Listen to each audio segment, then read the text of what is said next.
Well, greetings everyone, and welcome back to our Standing Watch program. What is going on in Iraq, in Afghanistan, in the Middle East, and how do all these events might affect you? Now, we haven't heard too much about Iraq recently, and so people might think everything is going pretty well over there, but nothing could be further from the truth. Let me read to you from an article which the Associated Press published on July 27. It had this to say: a U.S. audit has found that the Pentagon cannot account for over 95% of $9.1 billion in Iraq reconstruction money, spotlighting Iraqi complaints that there is little to show for the massive funds pumped into their cash-strapped, war-ravaged nation. It goes on to say that the report of the Special Inspector General for Iraq Reconstruction accuses the Defense Department of lax oversight and weak controls. The Pentagon has repeatedly come under fire for apparent mismanagement of the reconstruction efforts, as have Iraqi officials themselves. It goes on to say that 7 years after the U.S.-led invasion, electricity service is spotty, with generation capacity falling far short of demand. But you see, it's not just Iraq, it is also Afghanistan. The article goes on to say that the failure to properly manage billions in reconstruction funds has also hobbled the troubled U.S.-led effort to rebuild Afghanistan. An Associated Press investigation showed that the results so far, or the lack of them, threaten to do more harm than good. My friends, Afghanistan is a debacle. I have said that from the outset.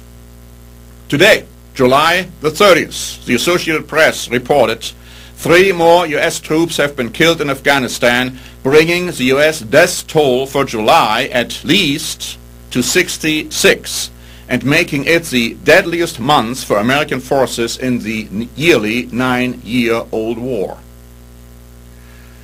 Reuters reported on July 25 that more NATO troops will die in Afghanistan as violence mounts over the summer, quoting Chairman of the Joint Chief of Staff, Admiral Mike Mullen. And then Der Spiegel Online reported on July 25 regarding the WikiLeaks leaks of the documents, thousands upon thousands of documents which were put on the internet. It says the documents release comes at a time when calls for a withdrawal of troops from Afghanistan are growing even in America. Nearly 9 years after the start of the war, the documents paint a gloomy picture. They also point out, according to Der Spiegel, that the Pakistani intelligence agency is the most important accomplice the Taliban has outside of Afghanistan, and Pakistan is supposed to be the most important ally of the United States in that war over there. It goes on to say that one thing is certain: these thousands of secret documents indicate that after almost 9 years of war, a victory in Afghanistan looks farther away than ever.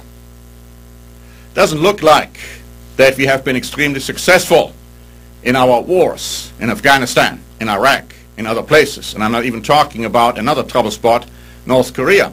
But here is a report which is also a frightening one if you think about it. Again, published by the Associated Press, dated July 25. A former CIA director says military action against Iran now seems more likely because no matter what the U.S. does diplomatically, Tehran keeps pushing ahead with its suspected nuclear program.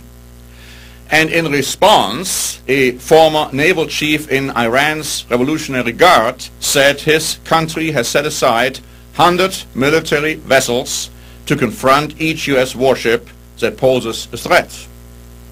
And in addition, the Jewish paper A7 News reported on July 27, Israel will consider Lebanese government buildings and bases a target if Hezbollah starts up another war against Israel, Defense Minister Ehud Barak warned on Monday. Again, this week, Haaretz, another Jewish paper, had this to report: Saudi King Abdullah visits Syria to hold talks with Assad ahead of a joint trip to Lebanon. Syrian Foreign Ministry says U.S. has no right to define our ties with other countries. And then the article goes on to say that Syria and Saudi Arabia know better than others the interests of the people of the region and how to achieve them without outside interference, the statement said. Now, all of these things are extremely remarkable because, first of all, Jesus Christ warned us that when we hear of wars and rumors of wars, that this is a sign for the times of trouble which are beginning. In addition, we read in Psalm 83 that a confederacy of Arab nations will be formed against Israel. Now, when we read about Israel in the Old and in the New Testament, we got to understand that we are not just talking about the state of Israel. Actually, we are talking about the modern descendants of the houses of Israel and Judah, two separate nations.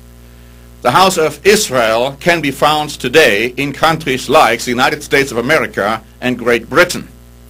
In fact, you will recall that originally the birthright was given to Reuben, the firstborn son of Jacob through his wife Leah. And the birthright was, of course, the indication for leadership in the tribes. But because Reuben defiled the bed of his father with a concubine, the birthright was transferred to Joseph, who was actually the firstborn son of Jacob through his second wife Rachel. And in Egypt, Jacob passed on the birthright from Joseph to Joseph's children, Ephraim and Manasseh. And archaeological records and also the Bible confirm that today we can find the descendants of Ephraim in Great Britain and the Commonwealth nation, and the descendants of Manasseh in the United States of America. And we read in the Bible that God has blessed the modern house of Israel, not because of anything we have done, but because of the unconditional obedience Abraham had towards God. And the birthright blessings were passed on from Abraham to Isaac, and then to Jacob, and then to Joseph, and then to Ephraim and Manasseh. And so God gave us those blessings, but he also said that he will take those blessings away from us if we don't obey him. And we in the United States of America and Great Britain haven't obeyed God at all.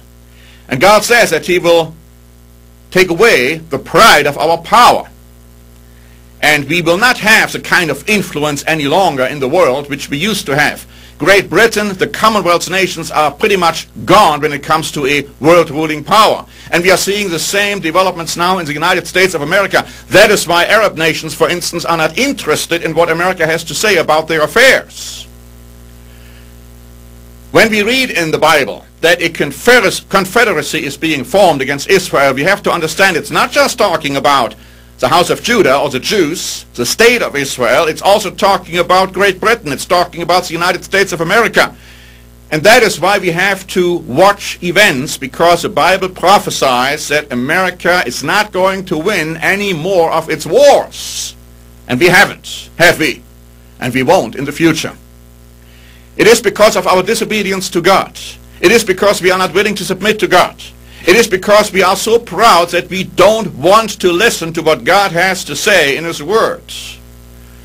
And I'm telling you, my friends, developments will become much and much worse in this country as they are in Great Britain and in other Commonwealth nations. The Bible has prophesied it more than 2,000, 3,000 years ago. We are seeing it happening and developing now because we are living in the last days. And Jesus Christ's return has drawn near. So thanks very much for watching. This is Norbert Link for the Stand.